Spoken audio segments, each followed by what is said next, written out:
Road ઉપર ના ઉભા રહેશો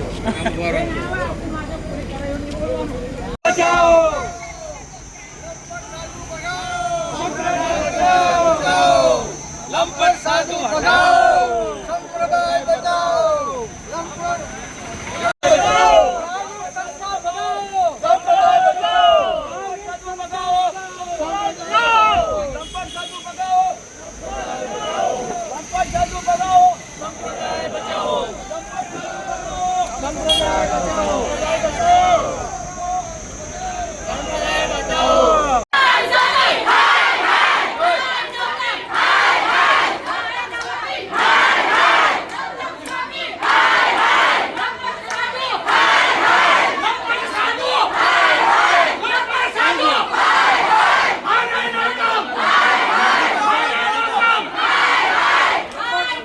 જી આપનો પરિચય આજે આવેદન પત્ર આપવા આવ્યો, ક્યાંથી આવ્યો છો, શા માટે આવ્યો, શું કહેશો?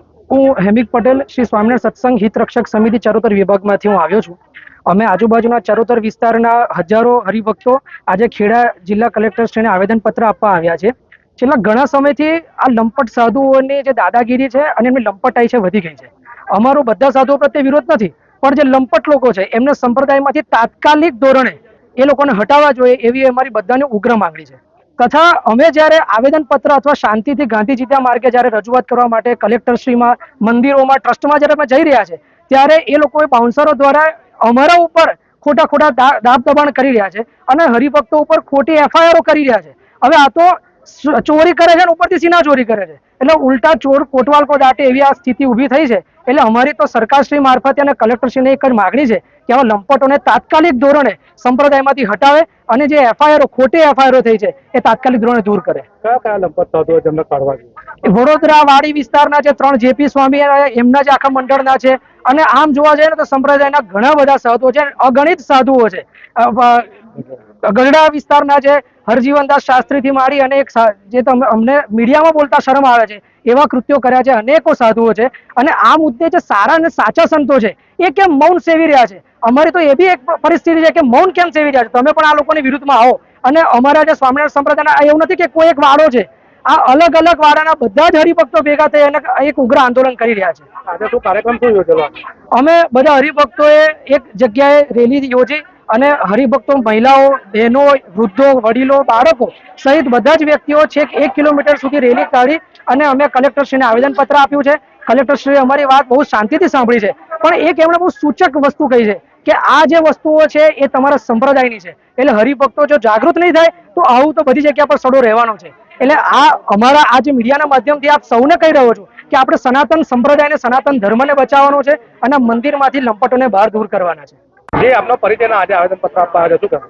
રાજેશ કુમાર જસભાઈ કાછા પટેલ છે. અમે સોહિતરાના હરિભક્તો આવ્યા છે અહીંયા બધા, અને ગામો ગામથી ઘણા બધા હરિભક્તો અહીંયા આવેદનપત્ર માટે આપવા માટે આવ્યા છે.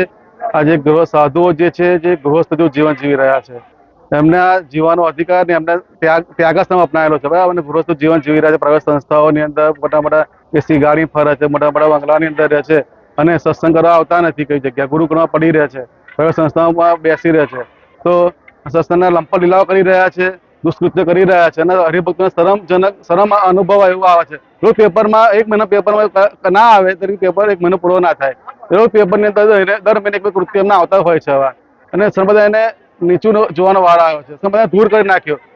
ભગવાન સંપ્રદાયને ક્યાં ઊંચે લઈ ગયેલા ટોચ ઉપર, અને આ લોકો સંપ્રદાયને એકદમ તળિયે લઈ ગયા છે, સંપ્રદાયનું નામ બદનામ કરી રહ્યા છે. તો અમારી બધા માગણી એવી છે કે તમે આ બધા લંપટ સાધુઓને અહીંયાથી ભગાવો, અને પોતાના ધોળા કપડા પહેર્યા છે અને ભગાડી મૂકે, અમારી બધી માગણી છે.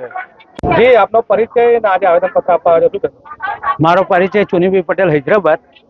આવેદન આપવાનું કે આ સાધુઓ જે ખરાબ કૃત્ય કરે, બધા સાધુ નહીં કરતા, 100%માં 15% સાધુ એવા હશે કે ગુંડા કરતા ખતરનાક છે. એમ અબ્દુલ લતીફ કરતા જ્યારે સમાજના સુધારનારા સાધુઓ આજે આવું કરતા હોય તો આજે સમાજે ભેગા થઈને અમારે સાધુને સુધારવા નીકળવું પડ્યું છે. તો એમને ભગવું પહેરવાની કોઈ જરૂર હોતી નહીં, અમારે ભગવા પહેરીને અમારે જ એમને સુધારવો પડશે. એવી પરિસ્થિતિ આજે સર્જાઈ છે. કાર્યક્રમ શું યોજેલો? કાર્યક્રમ એમ કઈ રેલી રીતે આવેદન પત્ર આપવાનું હતું, કલેક્ટર સાહેબશ્રીને આપ્યું અને કલેક્ટર સાહેબે સરસ જવાબ આપ્યો, તમારું કામ થશે કે છે અને સરકારમાં રજૂઆત કરીશું કે છે. પણ આ તમારા સંપ્રદાયનો મામલો છે ને, એટલે તમારે અંદર સાધુઓને મળીને બધું પતાવવું પડે એમ. જી બેન, આપનો પરિચય આજે આવેદનપત્ર આપવા આવ્યો, શા માટે આવ્યો, શું કહેશો? અમે આવેદન, મારું નામ ભક્તિબેન, અમે આજે આવેદનપત્ર આપવા આવ્યા છીએ. કલેક્ટર સાહેબને રજૂઆત અમે કરી છે કે આ જે અત્યારે વડતાલ સંપ્રદાય, વડતાલ સ્વામિનારાયણ મંદિરમાં જે લંપટ સાધુઓ છે અને ગઢડા સ્વામિનારાયણ મંદિરમાં પણ જે બહેનો ઉપર ખૂબ દુષ્કૃત્ય આચરવામાં આવે છે, એ બધા સંતો આવા દુષ્કૃત્ય કરી રહ્યા છે, છતાં પણ એના પર કોઈ પગલાં લેવામાં આવતા નથી. અને બધા ગામોમાં ભેગા મળીને બધાએ આવેદનપત્ર રજૂઆત કરી છે. તો અમારી ગવર્મેન્ટને એ જ માંગ છે કે બધા આવા લંપટ સાધુઓને તમે ભગાડો અને આ દુષ્કૃત્ય કરે છે એ બધું અટકાવો. અને અમારા આજે અમારી બહેનોને અને અમારા ભાઈઓને બધાને બહાર નીકળવા પણ મુશ્કેલી બની રહી છે, કારણ કે સંપ્રદાયમાં અમારું નામ ખૂબ જ ખરાબ થઈ ગયું છે. બધા એવું કે સ્વામિનારાયણ સંપ્રદાય એટલે બહુ ખરાબ સંપ્રદાય, અમારે એવું સાંભળ્યું. નીચું જોવા જોઈએ, અમારે જે બહાર નથી નીકળી શકાતું કે અમારા ઘરના બધા તિલક ચાલુ કરવાનું બંધ કરી દીધું છે આ બધા સંતોના આવા દુષ્કૃત્યને કારણે. જે ખરાબ સંતો છે એ ખરાબ, એ લોકોને દૂર કરો, એને ભગવાન ઉતારી લો, અમારું એવું કહેવાનું છે. એના ભગવાન ઉતારી લો અને અમારા સંપ્રદાયનું બચાવો. રક્ષક સમિતિ. જી આપનો પરિચય અને આજે આવેદનપત્ર આપવા આવ્યો છું. મારું નામ પ્રકાશભાઈ, હિત રક્ષક સમિતિ ચરોતર સમાજ ખેડા. અમારું અત્યારે આજે આવેદનપત્ર આપ્યું, એવી માંગણી છે કે આ લંપટ સાધુઓ, આ તો બધી નાની માછલીઓ કહેવાય, મોટા મગરમચ્છો બાકી છે. એ બધાને જો અંદર પકડે તો એમના બધાની ઉપર આવે એવું છે, એટલે આ લોકો એમને દબાઈ રહ્યા છે. બીજી વસ્તુ કાયદા કહેવાતા રાકેશ પ્રસાદ આચાર્ય છે, 8-8 વર્ષ વાળાને દીક્ષા આપી દે છે અને એને જેને કંઈનું ભાન હોતું નથી એને દીક્ષા આપીને પછી આ મોટા થાય એટલે આ ધંધા ચાલે છે. દરેક પ્રાઇવેટ સંસ્થાઓ, ગુરુકુળો, દરેક વસ્તુની અંદર આ રીતે ચાલી રહ્યું છે. અને આ ટ્રસ્ટ, આ સંસ્થા કોઈ જાતના એ લોકો સામે પગલાં લેતી નથી, કારણ કે એમને બધાની નીચે રહેલો છે અને બધાની નીચે આવે એવું છે. આ મોટા મગરમચ્છો કોણ? મોટા મગરમચ્છો કોટારીના ગુરુ છે, ગૌતમ સ્વામીથી માંડી ઘનશ્યામ કંટારી, કાલાકુંજ, વાળકંઠ વાળા બધા છે. જી આપનો પરિચય. પદ્માબેન ભગવતભાઈ શુક્લ, આણંદ. પદ્માબેન ભગવતભાઈ શુક્લ, આણંદ. હું જે અત્યારના આવેદનપત્ર આપવા આવી રહી છું અને મારું કહેવાનું ને અમારા સંસ્થાનું ને બહેનોનું બધાનું કહેવાનું એવું છે કે શિક્ષાપત્રીમાં પણ ભગવાને લખ્યું છે કે ધન સંપત્તિ ને સ્ત્રી ધન એના ત્યાગી આ લોકોને પરિચય ના થાય અને એ લોકો આવી રીતના લંપટ વિદ્યા કરે અને રક્ષક જો ભક્ષક બની અને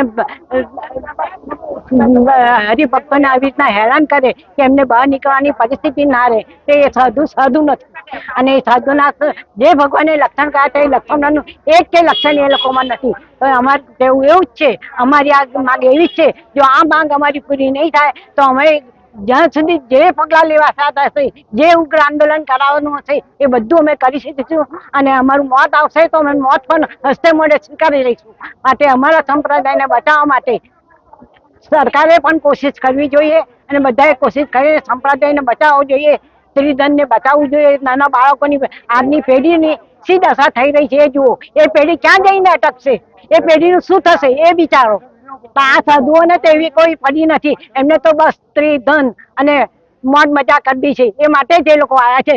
ભગવાનનું નામ લેવું શું લેવું એ તો એ લોકોને પણ ખબર નથી, તો પછી એ બીજાને શું વોટ આપવાના છે, શું હરિભક્તોનું કલ્યાણ કરવાના છે? અમારું કલ્યાણ અમને દેખાતું નથી. અમને અમારા ઉપર લોકો હસે છે કે તમે સ્વામિનારાયણના ભગત છો, તમારા મંદિરમાં આવું ચાલી રહ્યું છે, આ બધું ચાલે છે, એ બધું સારું નથી. અને એનો એક તરફથી આખા સમાજનું ધન એ બાજુ જ છે કે વડતાલમાં આવું બધું ચાલી રહ્યું છે. તો આને બંધ કરવા, આનો ઉપાય કરવા કંઈ પણ તમે પગલાં લો એ અમારા માટે બહુ સારું છે. આવું કરવા. જી આપનો પરિચય અને આજે આવેદનપત્ર આપવા આવ્યો, શા માટે આવ્યા, શું કહેશો? અમે અત્યારે નડિયાદથી અહીંયા કલેક્ટરની ઓફિસે સુધી આવેદનપત્ર આપવા આવ્યા છીએ. અમારી એ જ માંગ છે કે આ લંપટ સાધુઓને હટાવો અને આ સંપ્રદાયને બચાવો. આના માટે અમે અમારા પ્રાણની પણ આહુતિ આપવા તૈયાર છીએ. જો અમે શાંતિથી અને ગાંધીજીના માર્ગ ઉપર ચાલીને અત્યારે માંગી રહ્યા છીએ ન્યાય, પણ જો અમને આવી રીતે ન્યાય નહીં મળે તો અમે ઉગ્ર આંદોલન પણ કરીશું. અમે અમારાથી બનતા તમામ પ્રયત્નો કરશું. અમે અમારા સાધુઓને બગાડવા જોઈએ. જે સાધુઓ શાસ્ત્રમાં જે સાધુઓના લક્ષણો બતાવ્યા છે એમાંનું એક પણ લક્ષણ છે એનામાં નથી. એવા લંપટ સાધુઓને સંપ્રદાયમાં કોઈ કામ જ નથી. એવા દરેક સાધુઓને હટાવો કે જે શાસ્ત્રના કોઈ પણ એનામાં કોઈ ગુણ જ નથી. શાસ્ત્રમાં સાધુઓના જે ગુણ દર્શાવેલા છે એ પ્રમાણેના. તમારી માંગો નહીં સંતોષાય શું કરો? અમારી માંગ નહીં સંતોષાય તો અમે તો અત્યારે પહેલા ગાંધીજીના માર્ગ ઉપર અત્યારે ચાલી રહ્યા છીએ અને જો ઉગ્ર આંદોલન કરવું પડશે તો અમે એના માટે પણ તૈયાર છીએ અને જો અમારા પ્રાણની આહુતિ આપવી પડશે તો અમે એના માટે પણ તૈયાર છીએ.